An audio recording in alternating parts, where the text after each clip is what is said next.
பழத்தோட்ட ஊழியங்கள், கர்த்தரருளின ஊழியங்கள். திராட்சை பழத்தோட்ட ஊழியங்கள், கர்த்தரருளின ஊழியங்கள். அவரில் நிலைத்திருந்து கனி கொடுப்போம், கர்த்தர் வாய்க்க செய்வார். அவரில் நிலைத்திருந்து கனி கொடுப்போம், கர்த்தர் வாய்க்க செய்வார். துதி உமக்கே, துதி உமக்கே, துதி உமக்கே என்றுமே என்றும். துதி உமக்கே, துதி உமக்கே, துதி உமக்கே என்றுமே என்றும். துதி உமக்கே என்றுமே என்றும். துதி உமக்கே என்றுமே.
லூக்கா 23:42. இயேசுவை நோக்கி, ஆண்டவரே, நீர் உம்முடைய ராஜ்யத்தில் வரும்பொழுது அடியேனை நினைத்தருளும் என்றான். இயேசு சிலுவையில் அறையப்பட்ட நாள் இது. புனித வெள்ளி. எவ்வளோ நாச மோசங்கள் ஏற்பட்டன. நம்முடைய அருள்நாதர் நமக்காக கடைசி சொட்டு ரத்தம் வரைக்கும் சிந்தி 6 மணி நேரம் அசையாமல் தொங்கி மிகப்பெரிய வேதனைகளை சந்தித்து நமக்காக சாபமாகி சாபத்தை உடைத்து நம்முடைய வாழ்க்கையில் மிகப்பெரிய நன்மைகளை கொண்டு வந்த நாள் தான் இது. இவ்வளவு கலோபரங்களுக்கு மத்தியிலே அந்த கல்லன் மாத்திரம் ஆண்டவருக்கு முன்பாக தன்னை தாழ்த்தி என்னை நினைத்தருளும் என்று கேட்கின்றான். ஆண்டவரும் அவனுக்கு பரலோக ராஜ்யத்தை உடனடியாக அருளிச் செய்தார். எவ்வளவோ நாசமோசங்கள் ஏற்பட்டன. மிகவும் துக்ககரமான கருப்பு நாள் இது. ஆனால் அந்த கல்லனுக்கோ பரலோக ராஜ்யத்துக்கு போகின்ற மிகப்பெரிய ஒரு ஆசீர்வாதத்தினால் நம்முடைய வாழ்க்கையிலும் கூட எவ்வளவோ பாடுகளை பார்க்கிறோம். ஈரான், இஸ்ரேல், யுஎஸ் யுத்தம் எப்படிலாமோ நடக்குது. கேஸ் ரேட்டு கூடுது, பெட்ரோல் ரேட்டு கூடுது, என்னெல்லாமோ நடக்கட்டும். ஆனால் நமக்கு இது ஆசீர்வாதமான காலம். ஏனென்றால் நம்முடைய ஆண்டவர் நமக்காக மரித்து மீட்பை பெற்றுக்கொண்ட காலம். நீங்கள் ஆசீர்வாதமாக இருப்பீர்கள், விசுவாசியங்கள் எல்லாவற்றையும் பெற்றுக்கொள்வீர்கள். கர்த்தர் உங்களை ஆசீர்வதிப்பாராக. ஆமென். சோராதே என் மனமே, சோர்ந்து போகாதே என் உள்ளமே. சோராதே என் மனமே, சோர்ந்து போகாதே என் உள்ளமே. மாறாத கர்த்தர் உன் பக்கம் இருக்கிறார், மாறாத கர்த்தர் உன் பக்கம் இருக்கிறார். பாராதவர் போலதா, உன்னை பாராதவர் போலதா. சோராதே என் மனமே, சோர்ந்து போகாதே என் உள்ளமே.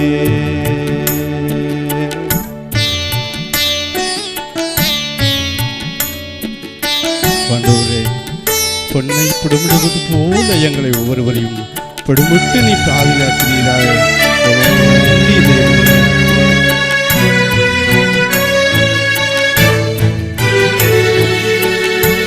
பொன்னை புடமிடுவார், அதின் மண்ணை அகற்றிடுவார். பொன்னை புடமிடுவார், அதில் மண்ணை அகற்றிடுவார். உன்னை நேசிப்பதால் இந்த படி, உன்னை நேசிப்பதால் இந்த படி செய்வார். உனக்கேற்ற கிரீடம் செய்வார் இயேசு, உனக்கேற்ற கிரீடம் செய்வார். சோராதே என் மனமே, சோர்ந்து போகாதே என் உள்ளமே. மாறாத கர்த்தர் உன் பக்கம் இருக்கிறார், மாறாதவர் போலதான். மாறாத கர்த்தர் உன் பக்கம் இருக்கிறார், மாறாதவர் போலதான்.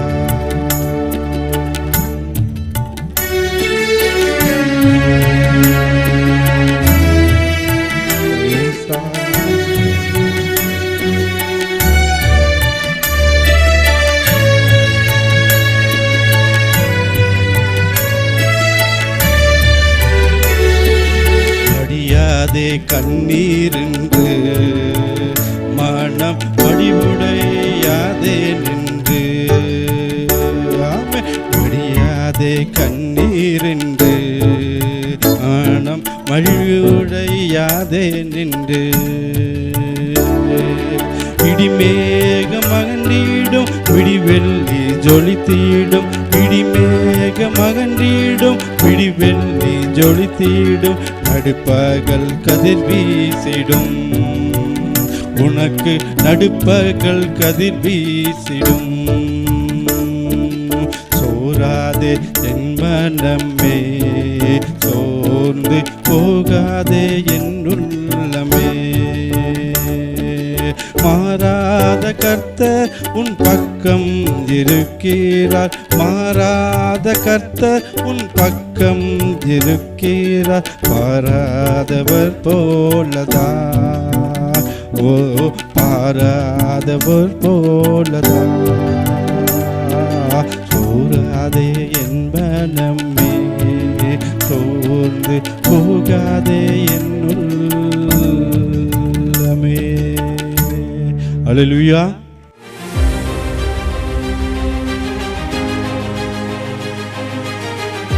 சிறியவனை பொழுதிலிருந்தும் எளியவனை குப்பையிலிருந்தும் எடுத்து உயர்த்தி ராஜாக்களோடும் பிரபுக்களோடும் வந்திருக்க செய்கிற அருமை ஆண்டவர், இயேசு கிறிஸ்துவின் இனிதான நாமத்தினாலே இந்த சத்தத்தை கேட்கின்ற அனைத்து தேவனுடைய பிள்ளைகளுக்கும் என்னுடைய அன்பான வாழ்த்தல்கள்.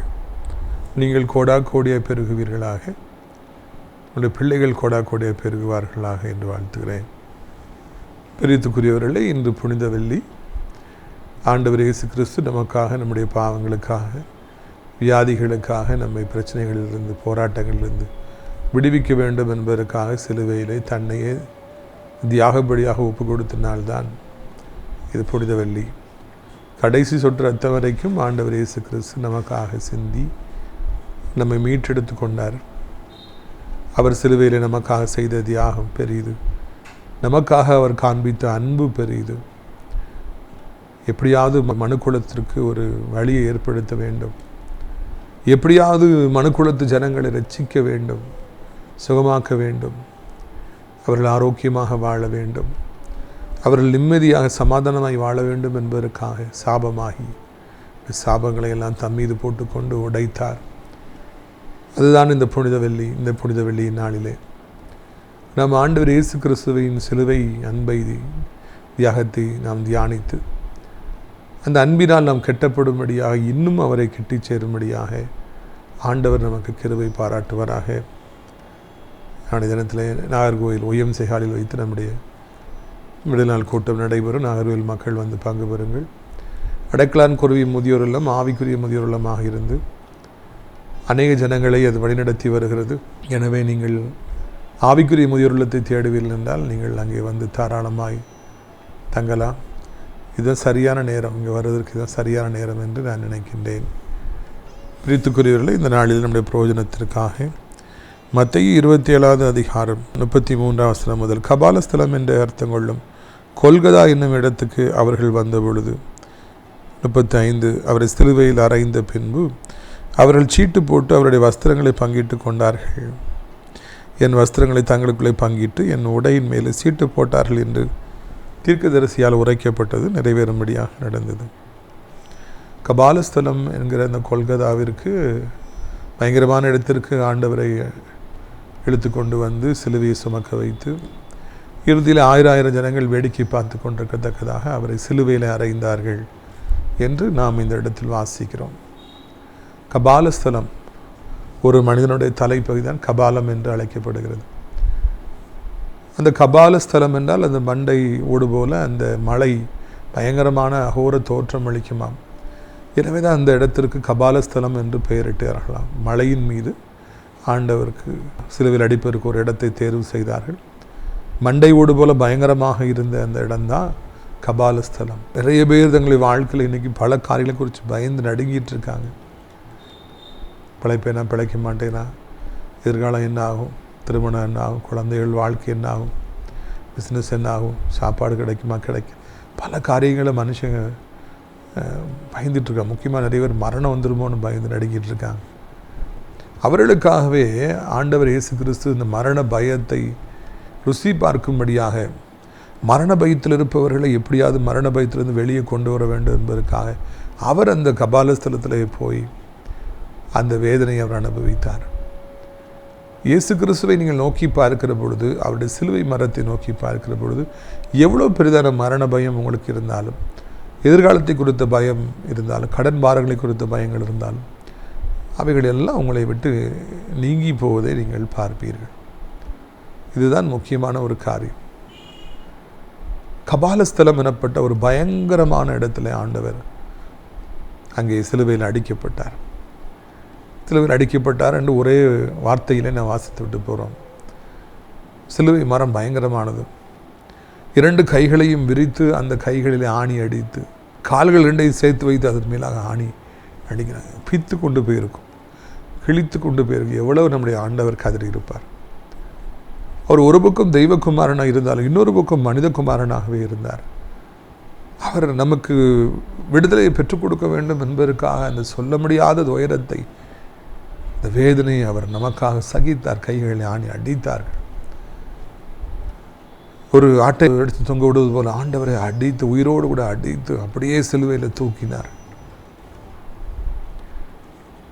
இயேசு கிறிஸ்து நமக்கு இரட்சிப்பை கொடுப்பதற்காக, சுகத்தை கொடுப்பதற்காக, நிம்மதியை கொடுப்பதற்காக, இந்த உலகப்பிரமான ஆசீர்வாதங்களை கொடுப்பதற்காக, சாபங்களை முறிப்பதற்காக செலுத்திய விலைக்கிரயம் மிகவும் பெரியது, பயங்கரமானது. சிலுவையில் தூக்கப்பட்டார். அந்த 3 ஆணியிலே அவர் அப்படியே தொங்கினார். அசையாமல் 6 மணி நேரம் அப்படியே ஆண்டவர் தொங்கினார். நம்ம படுக்கும்போது கொஞ்சம் நேராக படுக்கிறோம், பிறகு லெஃப்ட் சைடில் ரைட் சைடில் திரும்பி படுக்கிறோம், லெஃப்ட் சைடில் திரும்பி படுக்கிறோம், மாறி மாறி படுக்கிறோம். ஒரு இடத்துல உட்காந்துட்டே இருந்தோன்னா பிறகு காலை தூக்கி போடுறோம். நமக்கு ஒரு 5 நிமிஷத்துக்கு மேலே ஒரே மாதிரி இருக்க முடியாது. அந்த 6 மணி நேரம் அசையாமல் அப்படியே தொங்குகிறான். கைகளில் காலேருந்து ஆணிகள்லேருந்து ரத்தம் பாய்ஞ்சிக்கிட்டே இருக்குது. அடித்ததுனால ரத்தமாக ஏற்கனவே கசையடிப்பட்டதுனால ரத்தமாக ஓடிக்கிட்டு இருக்குது. தலையில் முள்முடி குத்திட்டு இருக்கு. எல்லாவற்றையும் ஆண்டவர் பொறுமையாக அந்த 6 மணி நேரம் அசையாமல் சகித்தார். நான் இப்படி தொங்குனாதான் மனுக்குலத்துக்கு ரட்சிப்பு ஏற்படும். என் ரத்தத்தை எல்லாம் சிந்தி நான் பழியாக ஆட்டுக்குட்டியாக நான் மறித்தால்தான் மக்கள் ரட்சிக்கப்படுவார் என்பதற்காக பொறுமையாய் 6 மணி நேரம் அது சிலுவை சகித்தாராம். நாம் கல்வாரி சிலுவையை தினந்தோறும் சிந்திக்க வேண்டும், தியானிக்க வேண்டும். கல்வாரி காட்சியை பார்த்து நாம் தினந்தோறும் கதறி அழ வேண்டும். அப்பொழுதுதான் இந்த பூலோகத்தில் நாம் வெற்றியுள்ள ஒரு வாழ்க்கையை வாழ முடியும். அப்பொழுதுதான் நம்முடைய வாழ்க்கையிலே நாம் அசைக்கப்பட முடியாதவர்களாக இருப்போம். அப்பொழுதுதான் நாம் அர்த்தமுள்ள ஒரு கிறிஸ்தவ வாழ்க்கையை வாழ முடியும். கல்வாரி காட்சியை நான் நோக்கி பார்த்து சென்றால்தான் பிசாசுகள் நம்மை கண்டு பயந்து அலறி ஓடும். வாழ்க்கையில் அற்புதங்கள் நடக்கும், அதிசயங்கள் நடக்கும். கல்வாரி காட்சியை நோக்கி பார்க்க மறவாதிருங்கள். ஆண்டவருடைய பலகீனம் நமக்கு மிகப்பெரிய பலனாக இருக்கிறது. அனைத்து வியாதிகளுக்கும் தீர்வு அந்த கல்வாரி சிலுவை தான். எவ்வளவு பெரிதான ஒரு வியாதி உங்களை பிடித்திருந்தால், அது கேன்சராகவே இருந்தாலும், எவ்வளவு பெரிதான வியாதியாக இருந்தாலும், கல்வாரி சிலுவையை பார்த்து எனக்காக, என்னுடைய சுகத்திற்காக நீ இந்த இரத்தத்தை சிந்தினீர், சிலுவையில் தொங்கினீர்னு சொல்லி பாருங்கள். அந்த வியாதி இருக்கிற இடம் தெரியாமல் அப்படியே காணாமல் போயிடும். இருக்கவே இருக்காது. தேடி பார்த்தால் அது இருக்காது. கல்வாரி சிலுவையை நோக்கி பார்க்க அநேக கிறிஸ்தவர்கள் தவறுகின்றார்கள். அங்குதான் புதையல்கள் இருக்கிறது, பொக்கிஷங்கள் இருக்கிறது, அங்குதான் சுகம் இருக்கிறது, அங்குதான் ஆசீர்வாதம் இருக்கிறது. ஆசீர்வாதத்தின் நதி அங்கிருந்தான் புறப்பட்டு வருகிறது. சிலுவை இல்லாமல் ஒரு ஆசீர்வாதம் இந்த பூமியில் இல்லவே இல்லை. நாம் பலகீனமாக இன்றைக்கு இருப்பதற்கு காரணம், நாம் ஏழையாக இருப்பதற்கு காரணம், சாபங்களின் மத்தியில் இருப்பதற்கு காரணம், நல்ல காரியங்கள் நடக்காமல் இருப்பதற்கு காரணம், நாம் சிலுவை நோக்கி பார்க்காமல் இருப்பதுதான். சிலுவை ஆண்டவர் நமக்காக 6 மணி நேரம் அசையாமல் தொங்கின ஒன்று. இரண்டாவதாக ஆண்டவர் எவ்வளவு பொறுமையாக 6 மணி நேரம் அசையக்கூடாது. அதே மாதிரி அங்கே பாருங்க, 42ஆம் வசனம் சொல்லுகிறது, மற்றவர்களை ரட்சித்தான், தன்னைத்தான் ரட்சிக்கொள்ள திராணி இல்லை. இவன் இஸ்ரவேல் ராஜாவானால் இப்பொழுதே சிலுவையிலிருந்து இறங்கி வரட்டும், அப்பொழுது அவனை விசுவாசிப்போம். ஒரு பக்கம் உடலில் வேதனை, இன்னொரு பக்கம் மக்கள் கேவலமாக பேசுகிறாங்க. சிலுவையிலேருந்து இறங்கி வாப்பா, உன்னை நம்புவோம். எல்லாரும் ரசித்தியே உன்னை ரசிக்க உனக்கு திராணி இல்லையா? எவ்வளவு கேவலமாக மக்கள் பேசுகிறாங்க. உடலில் ஒரு பக்கம் உபாதை, இன்னொரு பக்கம் மனிதனுடைய வார்த்தைகள் சுடுகிறது. எல்லாற்றையும் ஆண்டு பொறுமையாகி சகித்தார். கேட்டுட்டு தான் இருக்கார், எல்லாம் நடக்கிறதெல்லாம் தெரிய தான் செய்யுது. ஆனால் அமைதியாக அவர் சகித்தாரா? இது சிலுவையில் இயேசு தொங்கியதன் மூலமாக நாமும் பொறுமையுடையவர்களாக இருக்க வேண்டும் எனப்பட்ட மிகப்பெரிய பாடத்தை சொல்லிக் கொடுக்குறார். ஏன்னா நம்ம பொறுமையாக இருப்போம், கொஞ்ச நேரம் பொறுமையாக இருப்போம், அதுக்கு பிறகு வெடித்து செதறிடுவோம். நம்ம பொறுமையை இழந்துட்டோம் அப்படின்னா நாச மோசங்கள் ஏற்பட்டுரும். இல்லை, நம்முடைய வாழ்க்கையில் நாம் பொறுமையாக இருக்க வேண்டும். எப்போல்லாம் நம்ம கோவம் வருதோ அப்பொழுதெல்லாம் ஆண்டவர் சிலுவையில் பொறுமையாக தொங்கியதை நான் நினைத்து பார்க்க வேண்டும். அந்த பொறுமை, சிலுவையில் ஆண்டவருக்கு இருந்த பொறுமை தான் நமக்கும் வேண்டும். நாம் வெற்றியுள்ள ஒரு கிறிஸ்தவ வாழ்க்கை வாழ வேண்டும் என்றால், தேவன் நம்மை அளவில்லாமல் ஆசீர்வதிக்க வேண்டும் என்றால், நாம் நிச்சயமாக இயேசு சிலுவையில் தொங்கிய பொழுது அவருக்கு எவ்வளோ பொறுமை இருந்தது, அந்த பொறுமை இருக்க வேண்டும். அந்த பொறுமையோடு இருக்கிறவங்களை ஒப்பு கொடுப்பீங்களா? தம்பி தங்கச்சி வாலிப வயசில் இருக்கிறீங்க, டக்குன்னு கோபம் வரும், பொறுமையாக இருக்க ஒப்பு கொடுப்பீங்களா? அம்மா அப்பாட்ட பொறுமையாக இருப்பீங்களா? ஆசிரியர்கிட்ட பொறுமையாக இருப்பீங்களா? ஃப்ரெண்ட்ஸ்கிட்ட பொறுமையாக இருப்பீங்களா? இல்லை அது சகிச்சுக்குவீங்களா? அப்பொழுது தான் வாழ்க்கை இன்பகரமாக இருக்கும் என்பதை இந்த சிலுவை தொங்குகிற ஆண்டவர் நமக்கு பாடம் கற்றுக் கொடுக்குறார். குட் ஃப்ரைடே சர்ச்சுக்கு போகிறது பெரிய விஷயம் இல்லை, நான் பொறுமையாக இருப்பேன் என்று ஒப்பு கொடுப்பது தான், அதுதான் மிக சிறந்த ஒரு குட் ஃப்ரைடேயாக இருக்கும், புனித வெள்ளியாக இருக்கும் என்று நான் நம்புகிறேன். அங்கே பாருங்கள், அடுத்த வசனத்தை வாசிக்கிறோம். அவரை சிலுவையில் அடித்து அவர் பரதாமல் தொங்கிட்டு இருக்காரு.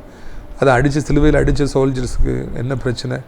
நல்ல வஸ்திரமாக இருக்குது, நல்ல ட்ரெஸ்லாம் வச்சுருக்க, சீட்டு போடுவோம். யாருக்கு இந்த வஸ்திரம் அங்கி மேலேருந்து கீழே வரைக்கும் இருக்குது, கிழிக்க வேண்டாம். அவங்க அதை பங்கு வைக்கிறாங்க. இந்த ஆள் செத்துருவான், இனி இது வந்தாலும் ஒன்றுமே தெரியல, இவர்கிட்ட உடமையாக இருக்கிறதுலாம் நம்ம பங்கு வைத்து கொள்வோம் என்று பங்கு வைத்து சீட்டு போட்டு அவரோட ட்ரெஸ் எல்லாம் எடுத்துக்கிட்டாங்களாம். அவர் அங்கே குற்றமில்லாத அந்த ஆட்டுக்குட்டி, பாவமில்லாத ஆட்டுக்குட்டி, பாவ மன்னிப்பிற்காக மக்களுடைய ரட்சிப்புக்காக தூங்குறாரு. இங்கே அவங்களுக்கு அதை பற்றி கவலை இல்லை. அவங்களுக்கு அவர் ட்ரெஸ்ஸை யார் எடுத்துக்கலாம், அவர் பணத்தை யார் எடுத்துக்கலாம், பாதரட்சை யார் எடுத்துக்கலாம், பங்கு வைக்கிறதுலையும்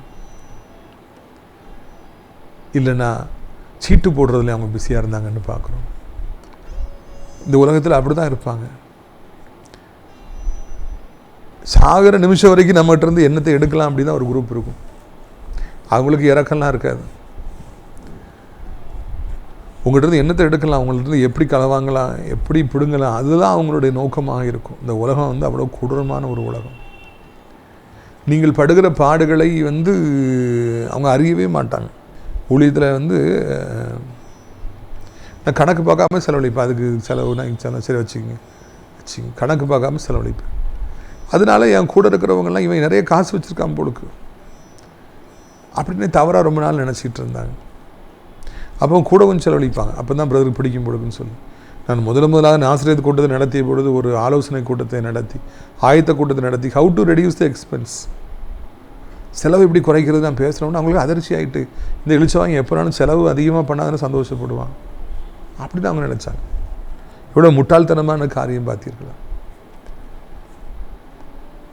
நம்முடைய வாழ்க்கையில் நாம் ஆண்டவருக்காக வைத்த கட்டி வாயை கட்டி காஃபி கூட குடிக்காமல் நம்ம ஆண்டவருக்காக ஊழியத்துக்காக செலவழிக்கிறோம். ₹1 கூட நமக்காக எனக்காக செலவழிக்கிறது இல்லை, காஃபி கூட குடிக்கிறது இல்லை. ஆனால் அது யார் கேட்டால் நம்ம எடுத்து கொடுக்குறோம். அதனால் இவன் ஒரு பெரிய எழுச்சாயம் போலுக்கு அப்படின்னு இந்த உலகம் நினைக்கிது, பங்கு போடுது. இயேசு சிலுவையில் தொங்கிய பொழுது அவங்க பங்கு போட்டுக்கிட்டு இருந்தாங்க, சீட்டு போட்டாங்க. இதுதான் இந்த உலகம் என்பது நம்ம மறந்துவிடக்கூடாது. பிரியத்துக்குரியவர்களே, பாருங்கள், அங்கே அப்படியாக அவர் சிலுவையில் அடிக்கும் பொழுது 38 வசனம் சொல்கிறது, அப்பொழுது அவருடைய வலது பக்கத்தில் ஒருவனும் அவருடைய இடது பக்கத்தில் ஒருவனுமாக 2 கள்ளர் அவரோடு கூட சிலுவையில் அறையப்பட்டார். வலது பக்கம் ஒரு கல்லை, இடது பக்கம் ஒரு கல். ஏன் தனியாக சிலுவையில் ஏசப்பா அடித்து தொங்க விட்டானே? அப்படி செய்யலை. பக்கத்தில் 2 கல்லனில் கொலை குற்றவாளிகளை அங்கே வச்சு அவங்களையும் சிலுவையில் அடிச்சிருக்காங்க. மத்தியில் ஏசப்பா தொங்க விட்டுருக்கு. இதுக்காக தெரியுமா? இந்த 2 கல்லர்கள் மத்தியில் விட்டால் தான் இவரையும் கல்லனை நினைப்பாங்க. ஒரு கிரிமினல் புத்தியில் அப்படி செஞ்சாங்களாம். அந்த 6 மணி நேரம் இயேசு சிலுவையில் தொங்கும் பொழுதும் இந்த 2 கல்லர்களும் பக்கத்தில் தொங்குறாங்க. அவங்க 2 பேரும் இயேசப்பாவை கேவலமாக பேசுகிறாங்க. அதில் ஒருத்தன் கடைசி வரைக்கும் பேசுகிறான், ஒருத்தன் பாதியில் மணந்துடும்னான்னு பார்க்குறோம். இயேசு அனுபவித்த கொடுமைகளில் மிகப்பெரிய கொடுமை பக்கத்தில் 2 கல்லர்களும் தொங்கி கொண்டு அவரை கேவலமாய் பேசி சிரிச்சது. உலகத்திலே பெரிய நகைச்சுவை. அவ்வளவு பாவம் செய்த, அவ்வளவு அக்கிரமம் செய்து அவர்கள் இயேசுவை பார்த்து பரியாசம் செய்து அவர்கள் சிரித்தார்களாம். இதுதான் உலகத்திலே பெரிய நகைச்சுவை. குற்றமில்லாத ஆண்டவர் இயேசுவை பார்த்து பாவிகள் பிதாவாக அவங்க 2 பேரும் இருக்காங்க, அவ்வளோ பாவம் அவங்க சிரிச்சாங்களாம், நகைச்சுவையாக சிரிச்சாங்க. இது எதுக்காக பைபிள் இருக்குது தெரியுமா? இன்றைக்கி நிறைய விசுவாச பிள்ளைகள் பக்கத்து வீட்டுக்காரங்களால் அனுபவிக்கிற பிரச்சனைகள், எதிர்த்து வீட்டுக்காரங்களால் அனுபவிக்கிற பிரச்சனை கொஞ்சம் நஞ்சம் கிடையாது. அன்றைக்கி ஒரு தாயாரை சந்தித்தேன். நான் வீட்டை விட்டு வெளியே வந்தாலே, எவன் உன் வீட்டுக்கு வந்தா, நீ எங்கே போகிற, எவனை பார்க்க போகிற, அவனை பார்க்க போகிறேன், கேவலகாலமாய் பேசுகிற எதிர்த்து வீட்டில் இருக்கிற ஒரு பெண். எனக்கு தாங்க முடியல, இந்த வேதனை எனக்கு தாங்க முடியலன்னு அவங்க சொல்கிறாங்க. வாடகை வீடுனா வேறு வீட்டுக்கு போயிடலாம், சொந்த வீடு போக முடியாது. வீட்டை உடச்சி எங்கேயாவது கொண்டு போக முடியுமா? முடியாது. அவளுக்கும் சொந்த வீடு எடுத்தாப்புல இருக்க, அவளும் பேசிக்கிட்டே தான் இருக்கான். எத்தனையோ பேர் இன்றைக்கி பக்கத்து வீட்டுக்காரர்களாலே, வேலை பார்க்குற இடத்துல பக்கத்தில் இருக்கவங்களாலே எவ்வளவோ சொல்ல முடியாத வேதனையை அனுபவிக்கிறாங்க. அந்த வேதனைகளிலிருந்து நம்மை விடுவிக்க வேண்டும் என்பதற்காக இயேசு தன் பக்கத்தில் இருந்த நெய்பர்ஸ் 2 பேருமே கல்லர்களாக இருந்தார்கள். அவர்கள் ஆண்டவரை தூஷித்தார்கள். அந்த வேதனை எப்படி இருக்குங்கிறது ஆண்டவருக்கு நல்லா தெரியும். அங்கேருந்து கேவலமாக பேசுனது கூட காதில் சரியாக கேட்டிருக்காது. நிறைய பேர் கச்சா சத்தம் போட்டிருப்பாங்க. ஆனால் பக்கத்தில் வந்து சத்தம் போட்டு கிண்டல் பண்ணாங்கல்ல, பரியாசம் செய்தாங்கல்ல, அது நல்லா கேட்டிருக்கோம் ஆண்டவருக்கு. ஏன்னா அவன் பக்கத்தில் தானே இருக்கிறாங்க. இன்றைக்கி பக்கத்து வீட்டுக்காரர்களால் பிரச்சனை, கூட வேலை பார்க்குறவங்களால பிரச்சனை, கூட ஊழியம் செய்கிறவங்களால பிரச்சனை, எதிர்த்தாப்பில் கடை வச்சுருக்கவங்களால பிரச்சனை, பக்கத்தில் கடை வச்சுருக்கவங்களால பிரச்சனை என்று இன்றைக்கி எவ்வளோ பேர்கள் கூட படிக்கிறவங்களால பிரச்சனை. அது ரொம்ப கொடுமையாக இருக்குது. பக்கத்திலே இருப்பாங்க, நம்மளை பார்த்துக்கிட்டே இருப்பாங்க, நம்மளை வேவு பார்த்துக்கிட்டே இருப்பாங்க, நம்ம வீட்டுக்கு யார் வராங்க யார் போகிறாங்க அதுதான் அவங்களுக்கு பெரிய பிரச்சனை. யாரும் வந்துட்டாங்கன்னா அவங்களுக்கு நிம்மதியாகவே இருக்க முடியாது. அதை கேட்கணுமே, யார் எதுக்கு வந்திருக்கிறா, ஏன் அவன் மோசமானவன், அயோக்கியப்ப அவன் வீட்டுக்காக வந்திருக்கீங்கன்னு சொல்லி அதை கெடுக்கணுமே, நிம்மதியாக அவங்களுக்கு நிம்மதியாகவே இருக்க முடியாது. ஐயோ, நான் அனுபவித்த இந்த பாடுகள் கொஞ்சம் நெஞ்சம் கிடையாது. என்னை கேவலமாக பேசணும், என்னை பற்றி துர்ச்செய்தி பரப்பணுன்னே கங்கணம் கொட்டி கொண்டிருந்தவர்களாக எத்தனையோ பேர்கள் உண்டு. பக்கத்தில் இருக்கிறவங்களால் அவ்வளோ பிரச்சனையை ஒருவரை சந்திக்கலாம். என்னை போல் நீங்களும் பாடப்படலாம், இயேசு கிறிஸ்துவை போல நாம் அனுபவிக்கலாம். கலங்காதீங்க. இந்த பாதையின் வழியாக ஆண்டவர் கடந்து போனாருங்கிறத வந்து மறந்து போகவே கூடாது. இயேசுவும் அந்த பாதையின் வழியாக கடந்து போனார். பிரியத்துக்குரியவர்களை பாருங்கள், அங்கே நிறைய பேர் பேசுகிறாங்க, சிலுவையில் அவர் தொங்குகிறார், தொங்குகிற பொழுது ஆண்டவர் 7 வார்த்தைகளை பேசினார் என்று நாம் காண்கிறோம். இதாவை இவர்களுக்கு மன்னியும், தாங்கள் செய்வது என்னதென்று அறியாதிருக்கிறார்களே. எவ்வளவோ ஓம்பு பண்ணி அவரை எவ்வளவோ வேதனைப்படுத்தி பரியாசம் செய்து சிலுவையில் அடித்து பக்கத்தில் கல்லர்களை விட்டு யூதருக்கு ராஜான்னு பரியாசத்துக்கு மேலே எழுதி வைத்து என்னெல்லாமோ பண்ணுறாங்க. ஆனால் ஆண்டவர் அவங்க மேலே கோபமே படலை. இவர்களுக்கு மன்னியும், தாங்கள் செய்வது என்று அறியாதிருக்கிறார்களே. அன்பே ஆண்டவர் காமிக்கிறார். அன்பே ஆண்டவர் இயேசு கிறிஸ்து. அப்பவும் ஒரு அன்பை தான் காமிக்கிறார். இது வந்து நமக்கு ரொம்ப ஒரு அதிசயமாக இருக்கிறது. ஆண்டவர் கோபமே படலை, அவங்கள நேசித்தார். they don't know what they are doing. அவங்களுக்கு தெரியல தாங்க செய்கிற பாவம் எவ்வளோ பெரிய பாவம் தெரியல. அதனால் பிதாவே அவர்களுக்கு மன்னியும் அப்படின்னு சொல்லி சொல்கிறாரு. பிறகு அந்த கல்லை மணந்துருப்பினோடனே நீ இன்னைக்கு என்னோட கூட பரதேசில் இருப்பாயின்னு சொல்லி ஆண்டவர் சொல்கிறாரு. பார்த்தீங்களா, அந்த கல்லனுக்கு கூட ஆண்டவர் இறங்குறாரு, பரியாசம் செய்தவனுக்கு கூட ஆண்டவர் இறங்குறாரு. பரலோக வீட்டுக்கு கீ அப்பமும் அவட்ட தான் இருக்குது, ஏசப்பட்ட தான் இருக்குது. அந்த டிக்கெட்டை உடனே கொடுக்குறாரு. Today you will be with me in பாரடைஸ்ன்னு சொல்லி சொல்கிறார். அப்புறம் அவங்க அம்மா பார்க்குறாரு, சீசனை பார்க்குறாரு. சீசனே இதோ உன் தாய், ஸ்திரீ இதோ உன் மகன். சிலுவையில் தொங்குற அந்த நேரத்திலும் கூட ஆண்டவர் தன்னுடைய தாயாரை அவன் பராமரிக்க மறக்கவே இல்லை. தாயார் சேஃப் ஹேண்ட்ஸ்லாம் விட்டுட்டு போனார். அவருக்கு அன்பு, அம்மா மேலே எவ்வளோ அன்பு இருந்தது, பெற்றோர் மேலே எவ்வளோ அன்பு இருந்தது. நமக்கு அவ்வளோ அன்பு இருக்குதா? தாய் மேலே பாசம் இருக்குதா? அப்பா மேலே பாசம் இருக்குதா? வயசான காலத்தில் அவங்கள தாங்குகிறோமா? கடமைகளை செய்கிறோமா? அப்படி செய்யாமல் நம்ம வந்து இந்த குட் ஃப்ரைடேயில் ஆலயத்தில் வந்து உட்கார்ந்துருக்கிறது, தியானிக்கிற, செய்தி கேட்குறதுல வேஸ்ட். அவர் செய்தார். என் தேவனை ஏன் என்னை கைவிட்டீர் என்று கதறினார். அவருக்கு வந்து தன்னை குறித்து அதே கவலை. என்னை இப்படிலாம் கேவலமாக பேசுகிறாங்களே, என் தேவனை ஏன் என்னை கைவிட்டீர்? உனக்கு ஊழியம் செய்யவில்லையா? உண்மையாக இல்லையா? நீங்களும் கதறிக்கொண்டிருக்கலாம், கர்த்தாவே நான் உமக்காக வாழவில்லையா? நான் உமக்காக ஓடி உழைக்கவில்லை. எனக்கு ஏன் இப்படிப்பட்ட ஒரு நிற்கதியான நிலைமை? என் வாழ்க்கையின் இவ்வளவு மோசமான நிலைமையில் இருக்கிறது. என் குடும்பத்தில் ஏன் இவ்வளோ பெரிய வியாதி, இவ்வளோ பெரிய பொருளாதார இழப்புகள், இவ்வளோ பெரிய துரோகங்கள் என்று சொல்லி நஷ்டங்கள் என்று கலங்கி போயிருக்கலாம். அதனால தான் ஆண்டவர் சொல்கிறார், என் தேவனே ஏன் என்னை கைவிட்டி? தாகமாக இருக்கிறேன்னு அடுத்தாப்புல சொல்கிறார். ஆண்டவர் இயேசு நமக்காக சிலுவையில் சொன்ன ஒரே ஒரு தாகமாக இருக்கிறேன், பெரிய விளக்கரையத்தை செலுத்திட்டு இருக்கேன், இன்னும் கொஞ்ச நேரத்தில் நான் ஜீவனை கொடுத்துருவேன். இந்த உலகம் ரட்சிக்கப்படணும், இந்த உலகத்து மக்கள் விடுவிக்கப்படணும், பிசாசிற்கு ஒரு முடிவு வரணும், மக்களுடைய வறுமைக்கு ஒரு முடிவு வரணும், சமாதானம் வரணும். எல்லாம் தாகமாக இருக்கிறேன்னா, மக்களுடைய மீட்புக்கு தாகமாக இருக்கிற, ஆத்மா மேலே தாகமாக இருக்கிறேன். அந்த நேரத்தில் என்ன சொல்கிறாரு? நம்ம எதை மேலே தாகமாக இருக்கோம்? மதுபானத்து மேலே தாகமாக இருக்கிறோமா? ஐபிஎல் கிரிக்கெட் மேலே தாகமாக இருக்கிறோமா? எதில் தாகமாக இருக்கும்? சிந்திக்க வேண்டும். அடுத்தாப்புல ஆண்டவர் சொல்கிறார், முடிந்தது, எல்லாம் முடிஞ்சிருச்சு. இந்த பூமிக்கு நான் வந்தது, கஷ்டப்பட்டது, ஊழியம் செஞ்சது, சிலுவையில் தொங்கி ரத்தம் செஞ்சது, எல்லாம் முடிஞ்சு போச்சு. ஒரு நாள் வரும், ஆண்டவர் உங்களை பார்த்து சொல்கிறார், உங்கள் கஷ்டம் எல்லாம் முடிஞ்சிருச்சு மகனே, உன் காத்திரத்தெல்லாம் முடிஞ்சிருச்சு, நீ அவமானப்படுற நாளெல்லாம் முடிஞ்சிருச்சு என்று ஆண்டவர் சொல்லுகிறார். எல்லா பிரச்சனைக்கும் ஒரு முடிவு உண்டு, நிச்சயமாய் ஒரு முடிவு உண்டு, ஒரு நம்பிக்கை என்பார். இறுதியில் ஆண்டவர் சொல்கிறார், இதாவே என்னுடைய கரங்களிலே நான் ஆவி ஒப்பு கொடுக்குறேன். எல்லா கிறிஸ்தவர்களுக்கும் ஒரு நாள் ஏசப்பட்ட போகிற வேலை வரும்பொழுது நான் சொல்ல வேண்டிய வசனம் இது, கைகளில் நான் ஆவி ஒப்பு கொடுக்குறேன். ஒப்பு வச்சிட வேண்டியதான். எப்படி மரணத்தை சந்திக்கணுங்கிறத ஆண்டவர் அங்கே சொல்லிக் கொடுக்குறார். அவர் ஜெபத்தோடு தன்னுடைய ஓட்டத்தை முடிக்கிறார். ஜெபத்தில் முதல் வார்த்தையை சொல்கிறார், பிதாவே இவர்களுக்கு மன்னின்னு சொல்லி ஜெபத்தில் அவர் அந்த சிலுவையை ஓட்டத்தை ஆரம்பிக்கிறார், ஜெபத்தில் முடிக்கிறார், ஆவியில் தொடங்கி ஆவியில் முடிக்கிறார். இப்படியாக ஆண்டவர் இயேசு கிறிஸ்து சிலுவையில் தொங்கி மரித்தார், எனக்காக உங்களுக்கு கைமறித்து பெரிய மீட்பை பெற்றுக் கொடுத்தார். அந்த சிலுவையை தியானிப்போம், ஆசீர்வதிக்கப்படுவோம். எல்லா வியாதி, எல்லா சாப பாவம் எல்லாம் நம்மளை விட்டு பிரச்சனைலாம் போயிடும். ஜெபிக்கலாமா?